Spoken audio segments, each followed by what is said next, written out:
ำโตโต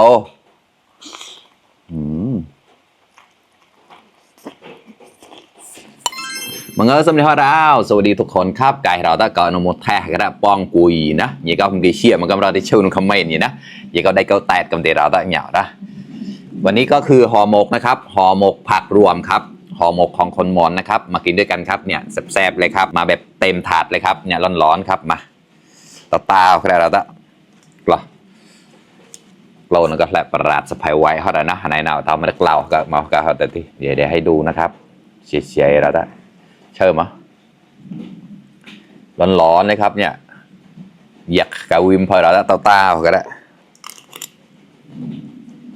เยอะเจ็บยังย้ำโอเคอร่อยมากแกเราต้องเล่นวิชีที่พันเดอร์ไหลเดอร์แชร์กันมาเต้าเราต้องเยอะเนี่ยเราเนี่ยโอ้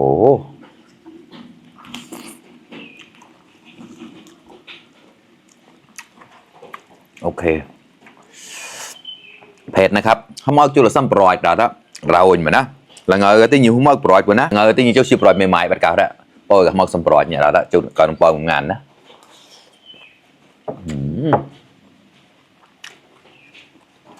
khó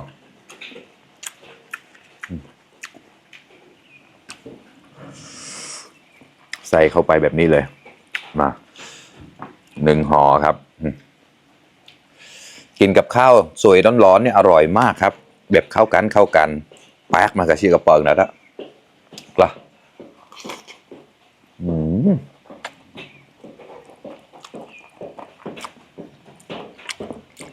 ป้าเน่าจุด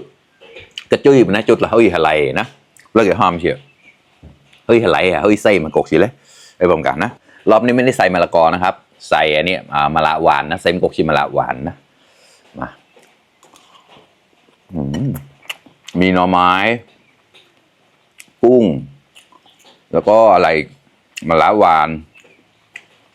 ตะไคร้หลายอย่างเลยครับสมุนไพรต่างๆอร่อยครับมาแล้วก็ใบหยอด้วยนะครับเนี่ยคำโต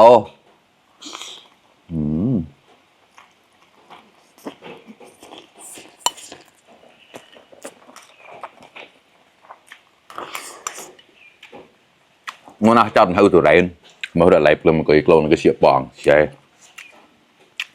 เราเลยจริงปลอดแล้วจะทำวิลิต้าเราเลยเกิดกระไรนะแบบนี้ครับปลาดักละโอ้ยแซ่บๆครับร้อนๆเลยเต้าๆก็ได้แล้วนะเนี่ยกุ้งเงย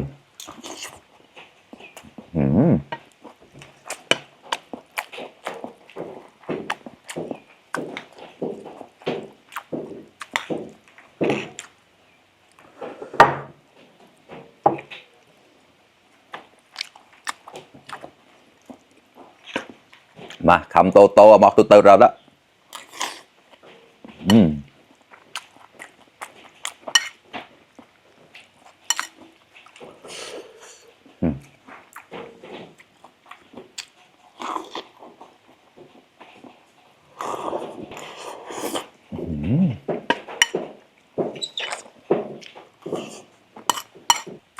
อร่อยมาก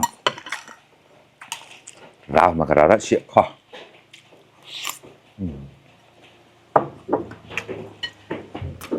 ก็แบบกุยนะมากุยเลย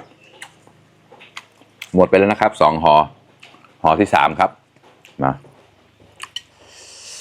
เหมือนเดิม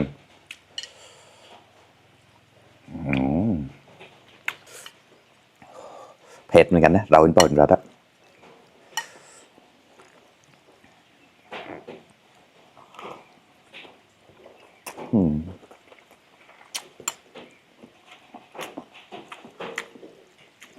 ลืมไปใส่กระชายด้วยนะครับแบบใส่แบบต้นมันเลยนะครับจุดละนาวนะนาวมุกอกชิมะนามาซาวนะมองเป็นความเฉียบกับนะมา